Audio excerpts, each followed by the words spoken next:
So as part of our Wednesdays with the World series, in addition to hearing from featured guests and special projects, we're also tacking on a special tips section, especially targeted for teachers, for educators who are working in an online setting now. So I'm gonna practice my screen share skills here a moment and pull up our presentation again. And get into our topic. Again, just 10 minutes looking at bite-sized pieces of how we can have really productive online teaching and learning during this time. We've been focusing on synchronous connections and how to make the most of Zoom rooms, especially in webinars for learning experiences. Today, we're gonna look mostly at online discussions. So what happens when we're not in the same place in the same time together, like a Zoom room or a Skype chat, and when we're continuing our dialogue and our learning together in an online discussion format. And I love this photo here. It's from a teacher in Morocco teaching his students about how to have quality online discussion. So we're gonna draw some lessons from him. Okay, so I was struck by something that Wendy said. Everybody likes to share their story, but they don't necessarily want to watch everybody else's story. And how part of the learning about the dramatic arc and how you can dissect the pieces of the film is then it gives you a jumping point for understanding other people's stories, empathizing and interacting with it. So we're going to take a look at a story in this form. It's poetry. But then we're really going to talk, okay, what happens after we share? Let's say an assignment for your students was to share a poem or to post a film that they created or some other work. And we're engaging with it in an online format now that we're out of the formal classroom or an in-person connection setting. How do we engage with it once it's posted? I'm going to take a quick moment to read the poem and then look at how we can guide students in having meaningful discussion around work like poetry or like film. Okay, so this is part of a Where I'm From poetry challenge.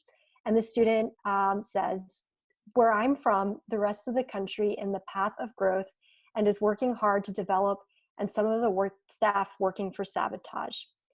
Where I'm from, doctors advise their patients to quit smoking, and when they're finished, they shift to ghost smokes, a country where the police are afraid of civilians. Where I'm from, country does not know the meaning of racism and deal with each other equally. Where I'm from, it's sweet like my grandmother reciting a quick prayer over a hot pot of rice and beans. Where I'm from, it's pretty like my niece stopping me in the middle of the street and telling me to notice all the stars in the sky. So a beautiful poem created by a student, and it was part of an exchange project where they're connecting with students in other countries and learning about each other's culture. Okay, so now imagine you're in class and you're trying to get your students to have a meaningful discussion and engagement and continue the dialogue around what they're working on, in this case, poetry. I have two examples here of ways that you could respond. Imagine one student said, wow, I liked your poem a lot. And then I'm going to read another example of a response. One says, hi, LA, I'm Nisa, and I really like your poem. While I was reading your poem, I realized that both of our poems talk about equality, how it doesn't exist. I really like the fact that you used the love of your family member to describe where you are from. I was wondering why some of the staff are working to sabotage such a beautiful city. So in the chat, my first question to you is, which response do you think is a more meaningful, well-rounded feedback response? The first or the second? You can just type a 1 or a 2. Of course, the second. Absolutely. Everybody's writing 2. Okay, good. I wanted us to break it down a little bit and identify elements from the second response that make it a good feedback post.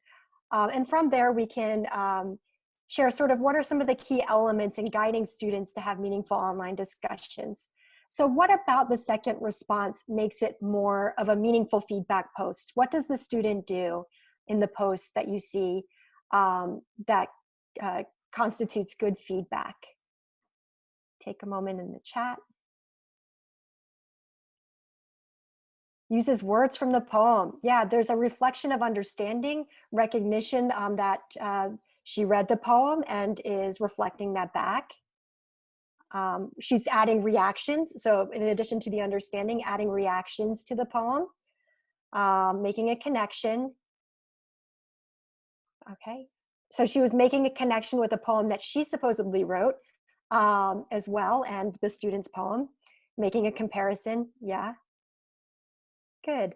I think there's a couple things that are happening here in the post. Of course, she's asking questions, so that's continuing the dialogue, and making comparisons and reflecting understanding. So as you're working and guiding students and adjusting to maybe taking an in-class discussion and having it online instead, we can take a couple lessons from Nisa's response. And here's just sort of a run through. And work on them with students as well, and when they're doing an online discussion. So some things to keep in mind: reflecting understanding. How can you say that, oh, I read and understood what you wrote? Identifying the details, points that were valuable, if there's certain arguments made that were of merit. Describing any emotions or impact. And in an online context, you may even choose to use emojis as reactions as part of your discussion as well. Points of similarity or difference. We see the student making comparisons, drawing parallels, asking questions to learn more. And this last one here I tacked on is something that we see in class, but also in an online discussion format, is as you're learning new information and sharing ideas that you may change your opinion, or you may disagree with what somebody said. And I think it's important to highlight for students, in addition to considering these points about making strong, meaningful connections to what they're reflecting on, that highlighting it's okay to disagree with what somebody says in a respectful way, or to change your opinion if something someone said makes you reflect and change your mind. Okay, I'm going to very quickly run through in like a minute some tips for teachers who may be structuring the dialogue. So part of it is guiding your students in shaping meaningful posts and meaningful responses to one another. But for you as a teacher, a couple things to consider as you're trying to structure the online dialogue. Point one is, if you are doing some sort of online forum posting, really think about the title of the prompt that you're giving students. So here's a comparison here from the Girl Rising Project. Imagine you could say, you know, in this discussion post, I want you to post reflections from the Girl Rising forum, versus you could say, Roxana's story and family sacrifices to ensure daughters get an education. Similar to the first example, the second one's way more descriptive. Students are going to know exactly what they need to focus on. And if they're trying to go back and find the discussion, they are easily linked to where that thread is and what they need to focus on. Okay, and in addition to what you're titling your post, if you're using some sort of online discussion as follow-up with students, think about how you're guiding and shaping the discussion through open-ended questions. So again, I'm pulling this example from the Girl Rising Project, and really getting students to think about their reactions and their feelings, relating it to perhaps some of their experiences. The more questions, you want to curate a couple questions to your prompts that gives students different points that they can relate with in their discussion. So questions really help to spur debate and sharing. Another quick tip, if you're the one structuring the online dialogue, consider putting your students in a small group as opposed to having the whole class in one discussion, all responding to one another. This will help ensure that they get closer feedback. They're not reading 25 poems, they're maybe reading 5 and giving more thoughtful response. Provide a space for students to have some informal chat. So in addition to the assignment, maybe there's a place where they can talk about their hobbies, activities, what they're up to, providing that space where they can just informally connect in addition to the formal assignments that you may be doing. My last tip is on routine and frequency. If you're taking your discussions into an online dialogue format, guiding your students through some sort of routine and frequency expectations. Should they be checking every other day and giving feedback to peers, once a week? How much feedback should they be giving? In iEARN, we say we have a golden rule, and that's to respond to 2 others for every message you post.